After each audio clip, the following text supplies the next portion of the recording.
Narcissist. That word is everywhere, isn't it? We use it to describe an ex, a boss, maybe some celebrity on TV.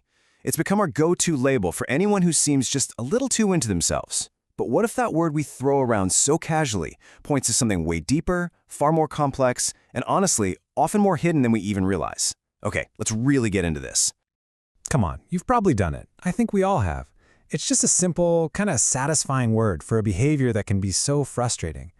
The term is totally blown up in our vocabulary, right? It's just shorthand now for arrogance and vanity. But in using it so freely, we might be missing the real story completely. Because here's the thing. Behind the internet meme, behind the pop culture buzzword, there's a recognized and often very severe psychological condition. The person you see in a meme and the person with a clinical diagnosis, well, they're living in two different worlds. And understanding that difference, it's absolutely crucial, not just for getting our facts straight, but for having a little more empathy. So, first things first, let's just strip away all the assumptions. We're going to start by looking at the narcissists we think we know. Our mission here is to separate that internet caricature from the actual clinical diagnosis, to see what doctors and therapists are really talking about. And that leads us right into the diagnosis itself, because this isn't about someone who just posts a lot of selfies or talks about themselves too much. We're talking about narcissistic personality disorder, or NPD. It's a formal diagnosis listed right in the official guidebook for mental health professionals, the DSM-5.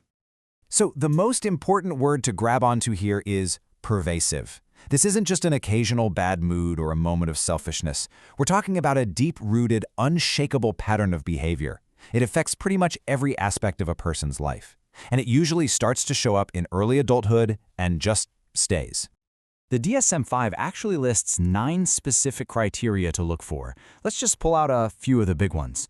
So beyond that classic grandiosity, that sense of being more important than everyone else, it's that bottomless need for admiration, a profound inability to feel empathy for others, and a powerful sense of entitlement that, often leads them to take advantage of people to get what they want.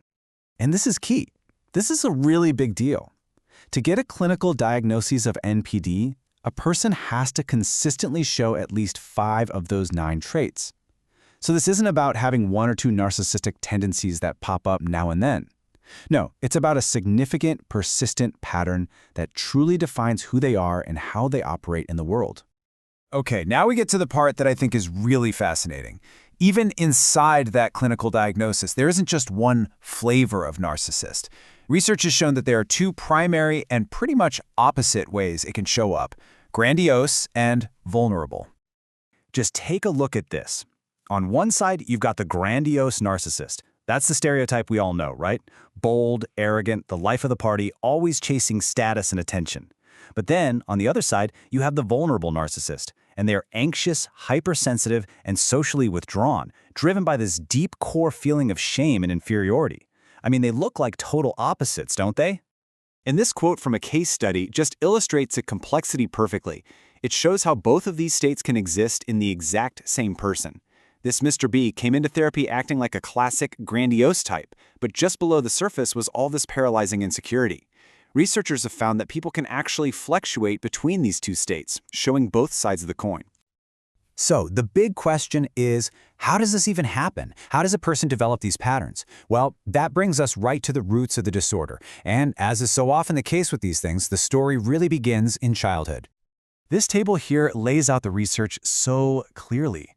You can see how different childhoods can lead to different outcomes. So parental overvaluation, being constantly told you're more special and better than everyone else, that's strongly linked to the grandiose type.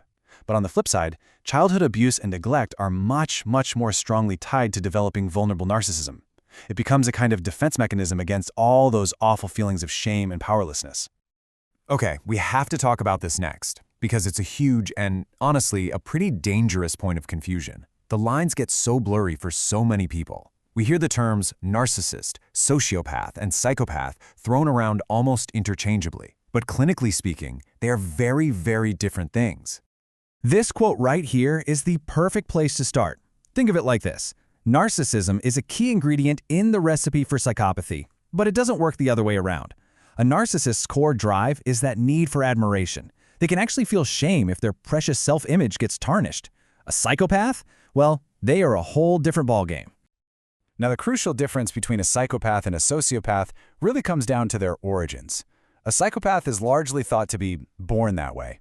Research points to real differences in their brain wiring. They just don't experience fear or stress the way most of us do. A sociopath, on the other hand, is generally made, often through a childhood of severe trauma, where antisocial behavior basically becomes a survival strategy. This slide puts it all side by side, and it's super helpful. Just look at the key differences here. A narcissist, they have impaired empathy and a conscience that's tied to shame. They care what you think of them. A sociopath, a weakened conscience, maybe some selective empathy for a few people. But a psychopath has zero empathy and zero conscience, and their motivations are totally different. Narcissists want admiration. Sociopaths want personal gain. Psychopaths want power and control, and they are often cold and calculating in how they get it. Look, understanding all these distinctions isn't just some academic exercise. And that brings us to our final and maybe most important section, the aftermath.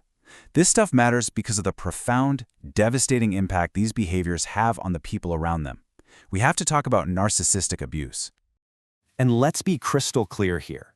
This is not just about someone being mean or selfish. Narcissistic abuse is a sustained, insidious pattern of emotional manipulation. It uses tactics like gaslighting and exploitation for one very specific purpose: to control another person in order to feed the abuser's bottomless need for validation and self-worth. The consequences for the people on the receiving end are severe, and they are incredibly long-lasting. The effects range from a completely shattered sense of self-esteem and chronic anxiety to full-blown post-traumatic stress disorder. Victims can struggle for years just to trust their own judgment again, let alone build healthy relationships. And the chronic stress of it all can lead to serious, real-world, physical health problems. So, after all of this, we're left with a really challenging question, aren't we? I mean, we all need a sense of self-worth to function in the world. It's healthy. But where is that line? When does that healthy self-esteem cross over into a pathological pattern that ends up harming not just the person themselves, but everyone around them? It's a fine line for sure, and just being able to recognize it is the first most important step.